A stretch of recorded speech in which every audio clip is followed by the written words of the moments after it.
Welcome to For the Record. I'm Ellie La Liberté. Well, this past week, the government shutdown became the longest in U.S. history.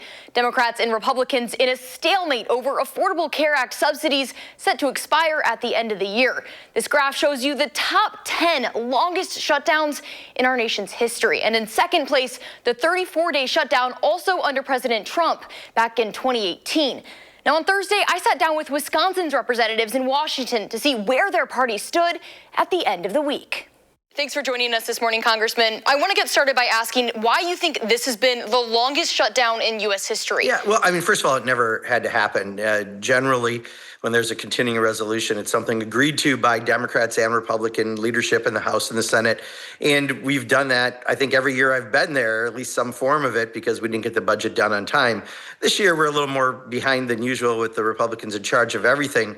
But also a CR, the way they wrote it, without any Democratic representation, locks in the health care cuts from the big ugly law, locks in the food assistance cuts, locks in the education cuts, locks in the rescissions that the president did, stealing funds that Congress approved in a bipartisan way. And we're simply fighting for people to have affordable and accessible health care.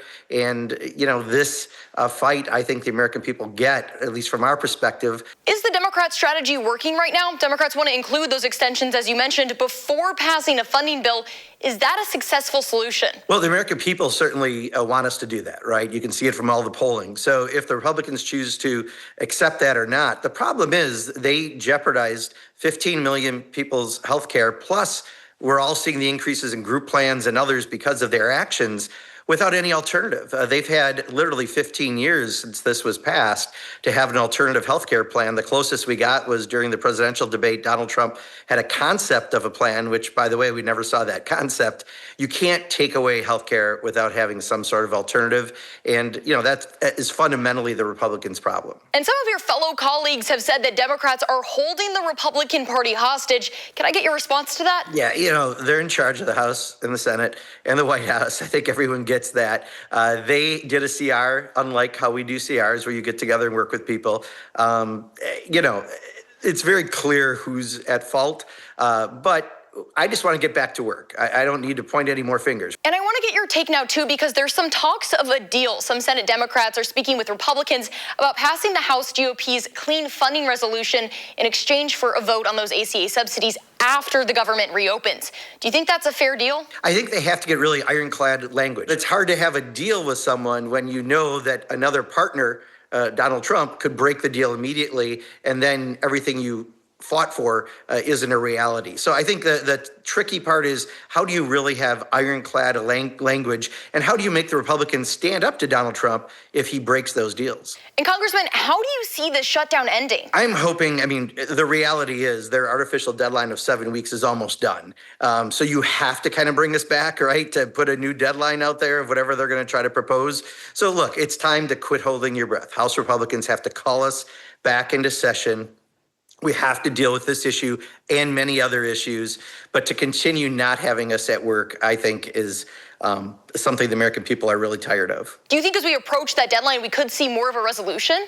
I think so. You almost have to, right? Because if the deadline is completely gone, they lose any credibility in why they're not bringing us to work. So I think it is getting to the point that their tactic has not worked for them, and I think they've got to have a new tactic, which is bringing us back in, because the deadline they put out there is not going to work at this point. So to me, that's probably the single thing moving us towards some resolution. Congressman Mark Pocan, thank you for your time. Yeah, thank you. Appreciate it.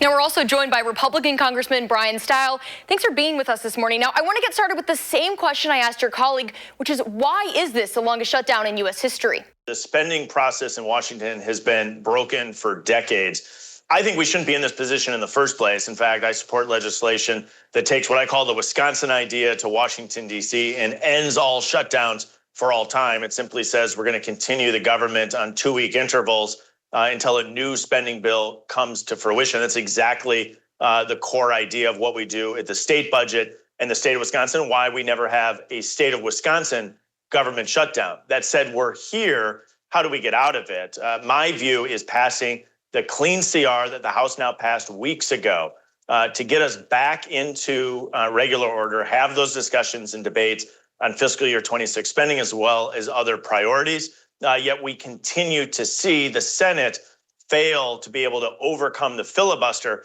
of Democrats in the Senate, and the consequences of the Schumer shutdown, unfortunately, continue to build. And I want to get your take now, too, because there's talks of a deal with some Senate Democrats speaking with Republicans about passing the House GOP's CR that you were just talking about in exchange for a vote on the ACA subsidies after the government reopens. Do you think that's a fair deal? I think that's a reasonable approach. I've been open the entire time to having those negotiations and discussions about how we address the rising cost of healthcare, in particular, the enhanced temporary subsidies that were put in place during the pandemic that go to insurance companies. And so all of these things should be discussed. We simply want to remove the brinksmanship that is driving the negotiations and instead have a more cerebral, thoughtful process about addressing not only the rising cost of healthcare inside the Affordable Care Act, but the rising cost of healthcare across the board to so many American families. And I also wanted to ask about a bill you proposed, which would stop lawmakers in Congress from getting paid during the shutdown and deduct payments from the next Congress for each day the government isn't funded come another shutdown. Can I ask why you proposed that? Members of Congress shouldn't be getting paid if members of the military aren't getting paid and the government's shut down. It's one more step in the process to force members to the table to reopen the government. I'm for giving my pay at a period of time when others aren't receiving theirs. But I think that should be the law, that no member of Congress should receive pay if the federal government is closed and members of the military or air traffic controllers or so many others aren't receiving their pay for their work.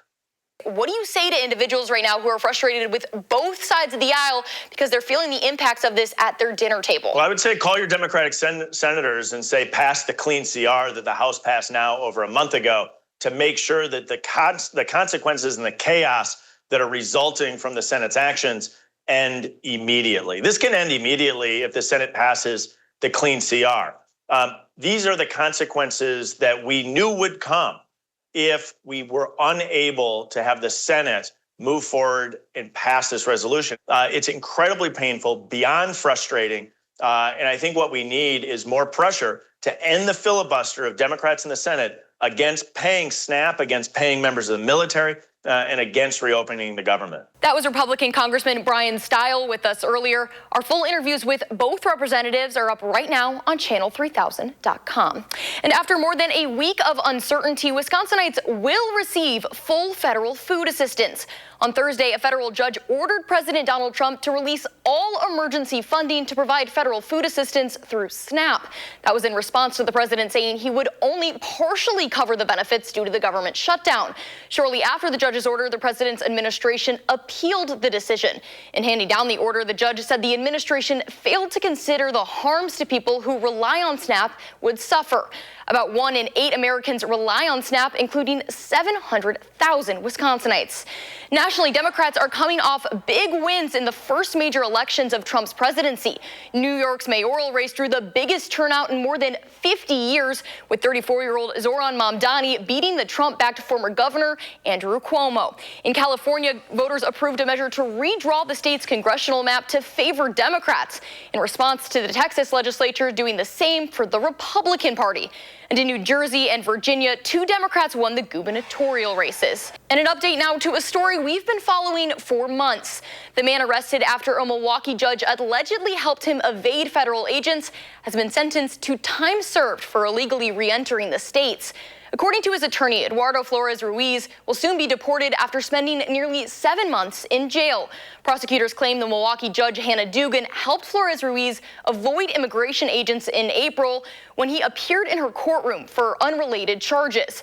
Dugan has pleaded not guilty. Her attorneys argue she has the authority to conduct her courtroom as she wishes. And next on For the Record, a Republican proposed bill could once again change the landscape of Wisconsin's elections. What debate it's spurring when we come back.